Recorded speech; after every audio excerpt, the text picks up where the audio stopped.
kula wanaagsan saaxiibayaal siyaasiyiinta mucaaradka kuwoodii ugu badnaa ayaa ku sugan magaalada Nairobi ee caasimadda waddanka Kenya halkaas kulamo kala duwan ayaa ka soconaya farmaajo miyuu aadaya waddanka Kenya xogo soo baxaya ayaan halkan idinkugu soo gudbin doonaa maxaa ka jira in shirkii Kismaayo ee mucaaradka ay ku balansanayeen inuu dib u dhac ku imaan karo kadib kulamadan oo soo baxay Mareykankii dawladnimada Soomaaliya caynayay miyaa fariin u soo dhiibay William Ruto oo maalmahanba ku sugnaa waddankaasi Mareykanka maxaa ka jira in fariin Mareykanka uu ka sido William Ruto uu soo dhiibayo xubnaha mucaaradka wararkii ugu dambeeyay ayaan halkan idinkugu soo gudbin doonaa saaxiibayaal soo dhawaada haddii ay tahay markay kugu horeysay ee aad soo booqatana waxaan ka codsanaynaa inaad saaxiibadada la sii wadaagto qaybta hoose ee faaladana aragtidiina nagula wadaagtaan si aan u helno saaxiibo badan oo idinka oo kale u wanaagsan mar kale soo dhawaada saaxiibayaal sida badankiina aad ka warqabtaan saacadihii la soo dhaafay waxa siyaasiyiinta mucaaradka ay ku qulqulayeen magaalada Nairobi ee caasimadda waddanka Kenya siyaasiyiintan waxa ka sii horeeyay madaxweynaha dowlad goboleedka Jubbaland Axmed Maxamed Islaam Axmed Madoobe oo saaxiibo dhow ay yihiin madaxweynaha waddanka Kenya William Ruto waxa halkaas markii uu tagay la tilmaamay Axmed Madoobe in kulamo hordhac ah uu la qaatay xubno ka tirsan dowladda Kenya kuwaas oo ay ku jiraan wasiiro iyo xildhibaano qaar oo ka tirsan baarlamaanka waddankaasi Kenya waxa wararka aan helayno ay sheegayaan in xubnihii ugu badnaa oo mucaaradka ah ay ku qulqulayaan gudaha magaalada Nairobi ee caasimadda waddanka Kenya halkaas oo saacadaha soo aadan la filayo inuu ka furmo kulan u dhaxeeya madaxda dowlad goboleedyada Puntland iyo Jubbaland oo lagu daray madaxda golaha samata bixinta mucaaradka kuwaas oo ka tagay qayb kamid ah magaalada caasimadda ah ee Muqdisho waxaa kamid ah xubnaha halkaas ku sugan xildhibaan Cabdiraxmaan Cabdishakuur Warsame oo la soo warinayo in kulankaas uu qayb ka noqdo ra'iisul wasaareyaal hore Saacid Shirdoon iyo Xasan Cali Khayre ayaa iyagan la warinaya inay qayb ka noqon doonaan kulamadan oo madaxweynayaasha dowlad goboleedyada Puntland iyo Jubbaland iyo sidoo kale golaha samata bixinta mucaaradka ku dhexmaraya gudaha magaalada Nairobi ka horse laakiin waxa la warinayaa in ay socdaan kulamo gaar ah oo madaxda hay'adaha kala duwan ee waddanka Kenya ay la qaadanayaan xubnaha golaha samata bixinta ee mucaaradka iyo kuwa dowlad goboleedyada dalka waxaana la filayaa in halkaas kulamada ka furmaya looga hadlo arrimaha doorashooyinka xaaladda guud ee siyaasadeed ee dalka iyo arrimo kale haddaba waxaa baraha bulshada si weyn u qabsaday fariinta ah in madaxweynaha Mareykanka Donald Trump oo maalmihii la soo dhaafay si weyn u aflagaadoonayay ama uu aflagaadeynayay dadka Soomaaliyeed iyo dawladnimada Soomaaliyaba ay fariin ka timid taas oo William Ruto uu doonayo in uu markaasi u soo dhiibo xubnaha mucaaradka oo ay ku jiraan dowlad goboleedyada Jubbaland iyo sidoo kale Puntland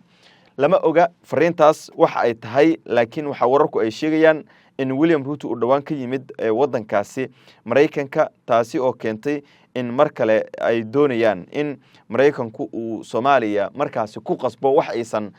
doonayn siyaasiyiinteeda iyo shacab ahaanba iyo dawlad ahaanba marka la fiiriyana waxa jira dhowr meelood ama dhowr goobood oo horay kulamo kala duwan ay uga dhaceen kuwaas oo lala yeeshay Axmed Maxamed Islaam Axmed Madoobe madaxweynaha dowlad goboleedka Jubbaland iyo sidoo kale Saciid Cabdullaahi Deni madaxweynaha dowlad goboleedka Puntland oo ay wehliyaan ra'iisul wasaareyaal hore Saacid Shirdoon iyo Khayre xildhibaan Cabdiraxmaan Cabdishakuur Warsame ayaa kamid ah xubnaha kulamadan ay dhaxmareen kuwaas oo ka dhacay magaalada Nairobi ee caasimadda waddanka Kenya ilaa iyo hadda si rasmi ah looma oga waxa looga hadlay laakiin marba marka ka sii dambayso wararka soo baxaya waxa ay sheegayaan in xubno ka tirsan golaha samata bixinta iyo sidoo kale madaxda maamul goboleedyada Jubbaland iyo Puntland ay si weyn diiradda u saarayaan arrimahan doorashooyinka ee muranka xoogan uu ka taagan yahay taas oo u dhaxaysa dowladda federaalka ah ee Soomaaliya iyo siyaasiyiinta mucaaradka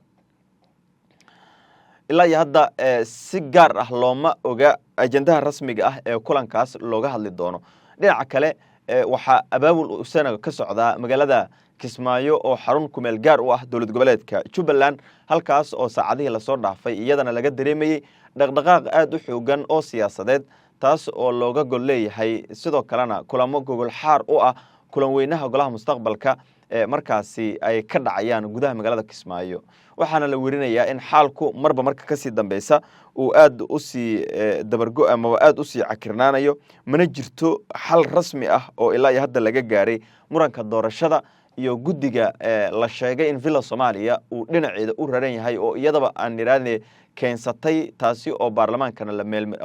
lagu meelmariyay waa sida inta badan mucaaradku ay sheegaan laakiin aysan xaq ahayn sidoo kalena xalaal ahayn maadaama ay shakhsiyaad horay u aflagaadeeyay madaxda qaranka oo waliba xilligaasi hayay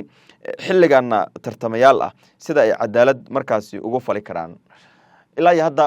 doodaasi doorashada la xiriirta ayaa taagan mana jirto xal rasmi ah oo ilaa hadda laga gaaray laakiin waxa ku soo kordha barnaamijyadeena wararkeena dambe ayaan idinku soo gudbin doonaa arrimaha doorashooyinka aynu aadno maxaa ka jira in madaxweyne Farmaajo looga yeeray magaalada Kismaayo oo xarun ku meel gaar u ah dowlad goboleedka Jubbaland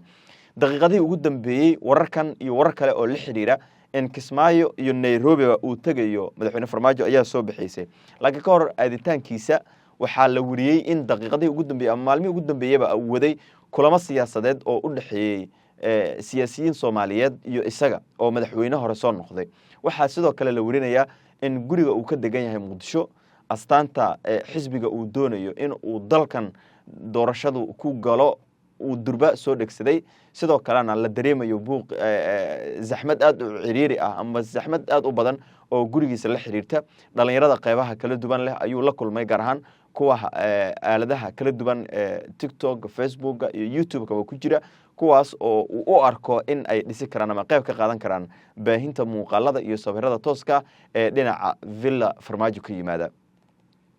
sidoo kale casuumaad rasmi ah ayaa la warinayaa in uu markaasi ka helay dhinaca dawladda Kenya laakiin lama oga sida uu uga jawaabi doono iyo in uu aadi doono wadankaasi maadaama xiriirka Kenya iyo Soomaaliya maalmihii isagu uu xilka hayay ay aad u wacnaayeen oo wanaagsanayeen sidoo kalena la sheegayo in mucaaradku maadaama ay halkaas tagayaan ay jiraan rag si weyn kaga soo horjeeda oo aanan jeclayn magaca Farmaajo kaas oo uu kamid yahay xildhibaan Cabdiraxmaan Shukuur Warsame ra'iisul wasaare hore Xasan Cali Khayre iyo xubno kale oo golaha samata bixinta ku jira oo qaarkood u arka in Farmaajo uu caqabad ku yahay dhismaha golaha mustaqbalka iyo guud ahaanba hor u socodka shirarka looga hadlayo arrimaha doorashooyinka iyo difaaca dawladnimada Soomaaliyeed laakiin ilaa hadda lama oga sida uu uga jawaabi doono dhinaca kale Kismaayo ayaa la tilmaamay in Axmedow fariin uu soo diray madaxweyne Farmaajo laakiin ay ka biyadiideen inay ka qayb galaan kulan hadii uu Farmaajo tagayo Cabdiraxmaan Shukuur Warsame oo xildhibaan golaha shacabka ka tirsana sidoo kale xubno qaar oo golaha samata bixinta ka tirsan kuwaas oo iyagana si weyn uga soo horjeeda arrinta ku biirista Farmaajo ee shirka magaalada Kismaayo ka dhacaya saaxiibayaal intaas ayaan jeclaan ku hakiyo warkaas kulamada ku aadan Nairobi ka socda barnaamijyada wararkeena dambe ayaan idinku soo gudbin doonaa idinka ayaan noqon doona dadka ugu horeeya ee xogtan hela hadii aan ilaa dhamaadka nala soo gaarteen waxaan ka codsanaynaa inaad saaxiibada la sii wadaagto qaybta hoose ee faladan aragtida nagula wadaagtaan si aan halkan ugu helno saaxiibo badan oo wanaagsan sida idinka oo kale mar kale saaxiibayaal mahadsanidin